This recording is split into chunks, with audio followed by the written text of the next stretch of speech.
Assalamualaikum warahmatullahi wabarakatuh. Saya Dia Ai Fatimah dari Fakultas Ekonomi dan Bisnis Islam IAIN Kediri, Prodi Manajemen Bisnis Syariah kelas B.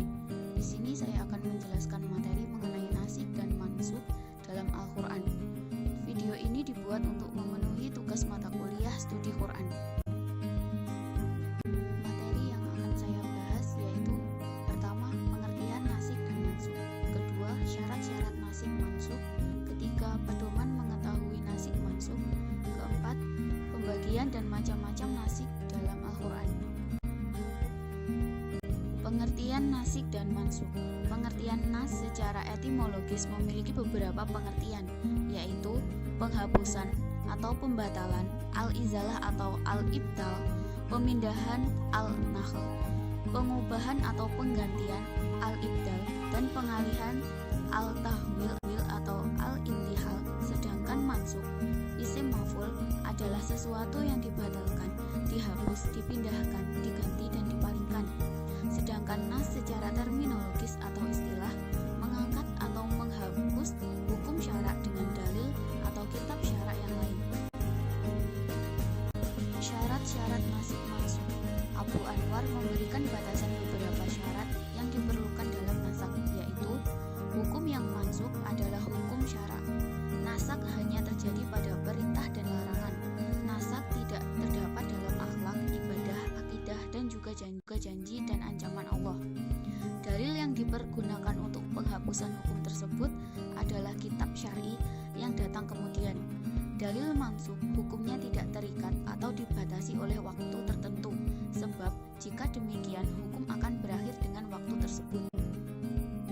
Pembagian dan macam-macam nas dalam Al-Quran. Nas Al-Quran dengan Al-Quran. Para ulama yang mengakui adanya nas telah sepakat adanya nas Al-Quran dengan Al-Quran, dan itu pun telah terjadi menurut mereka. Salah satu contohnya ayat iddah 1 tahun dinaskan dengan iddah 4 bulan 10 hari. Nas Al-Quran dengan sunnah. Nas yang macam ini terbagi menjadi dua. Pertama, nas Al-Quran dengan hadis ahad. Jumhur ulama berpendapat hadis ahad tidak bisa menaskan Al-Quran karena Al-Quran adalah nas yang mutawatir. Kedua, nas Al-Quran dengan hadis mutawatir. Nas semacam ini diperbolehkan oleh Malik, Abu Hanifah, dan Ahmad. Nas sunnah dengan Al-Quran. Jumhur ulama memperbolehkan nas seperti ini.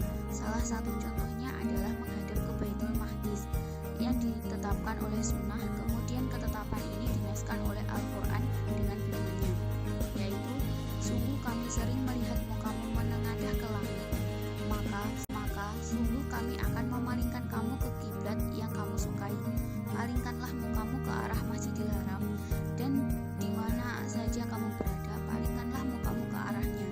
Dan sesungguhnya orang-orang Yahudi dan Nasrani yang diberi Alkitab Taurat dan Injil memang mengetahui bahwa berpaling ke Masjidil Haram itu adalah benar dari Tuhannya, dan Allah sekali-kali tidak lengah dari apa yang mereka kerjakan. Al-Baqarah ayat 144. Nas sunnah dengan sunnah.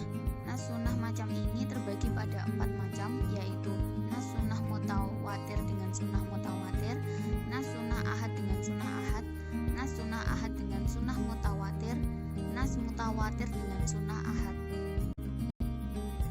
Pedoman mengetahui nasik dan mansuk. Sebagian besar ulama berpendapat bahwa ada 3 metode untuk mengetahui nasak dan mansuk. Ketiga metode tersebut adalah: 1. Berdasarkan informasi yang jelas atau al-nakhl al-syarih yang didapat dari Nabi Muhammad SAW dan sahabat. Hal ini seperti telah diungkapkan dalam sebuah hadis, aku dulu melarang berziarah kubur, sekarang berziarahlah. 2. Berdasarkan ijma' ulama bahwa hukum ini telah menjadi nasak mansuk. 3. Berdasarkan studi sejarah tentang mana ayat-ayat yang turun terlebih dahulu atau al-mutahaddam dan mana yang terkemudian al-muta'akhir.